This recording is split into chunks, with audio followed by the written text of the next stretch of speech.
Horlama, uyku sırasında, solunum esnasında ortaya çıkan gürültülü ve rahatsız edici bir sestir. Horlama daha sıklıkla erkeklerde görülür. Yapılan araştırmalarda dünyadaki insanların %45'inin zaman zaman %25'inin her zaman horladığı gözlenmiştir.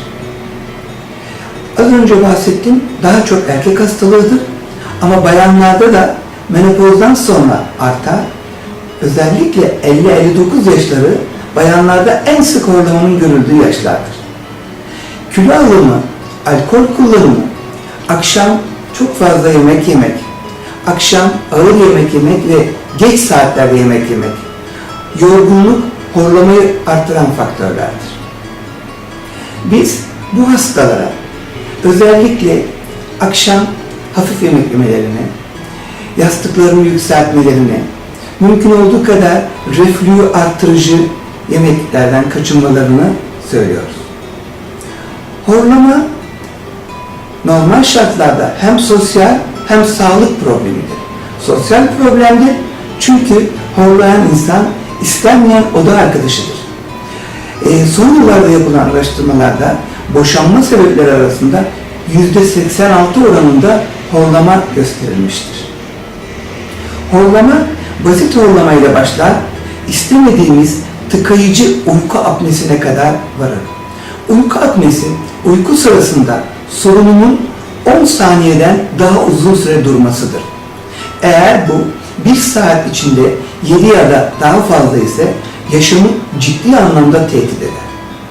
Peki horlama ve uyku apnesi ne gibi belirtilere yol açabilir? Sabah yorgun uyanma, gün içi yorgunluk, çabuk yorulma, konsantrasyon eksikliği, dikkati toparlayamama, gündüz araba kullanırken uykuya meyil, sinirlilik, cinsel fonksiyon bozukluğu, depresyon, reflü artışı gibi birçok sağlık sorununa yol açabilir. Peki biz horlamada ne yapıyoruz? Öncelikle horlayan hastayı detaylı bir kulak burun boğaz muayenesinden geçiriyoruz. Daha sonra bazı hastalarda uyku endoskopisi yapıyoruz. Yine bu hastalarda olmazsa olmaz altın standart polisomnografi yani tüm gece uyku analizi yaptırmaktır. Bunda da hastanın ne sıklıkta horladığı, ne kadar çok apnesi olduğunu görüyoruz. Tedavi planlamasında daima hastayla uyumlu ve özverili bir işbirliği çok önemlidir. Hastadan daha önce bahsettiğim gibi mümkün olduğu kadar kilo vermesini istiyoruz. Akşam ağır yemek yememesini, yastığını yükseltmesini ve geç saatte yemek yememesini istiyoruz. Mümkünse sigarayı bırakmasını istiyoruz. Bizlere düşen görevde horlamanın nedenlerini saptayıp ona yönelik tedavi planlamak. Çok kısa nedenlerinden bahsedeyim.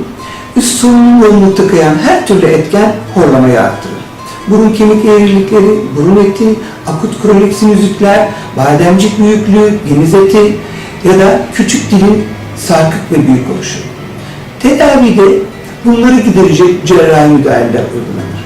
Ancak çok önemli olan bir konu, eğer hastanın ciddi anlamda apnesi varsa o hastalara cerrahi uygulamayıp CPAP denilen düzenli ve basınçlı hava veren bir cihazın uygulanmasıdır. Bunu da tabii ki polisomnografi tetkiklerden sonra karar veriyoruz. Sonuç olarak horlama hayatı tehdit eden ciddi bir rahatsızlıktır. Gece ani kalp durmalarına, ani ölümlere neden olabilir. Bu nedenle hasta hekim uyumlu işbirliğiyle başarılı tedavi sonuçları alınabilir.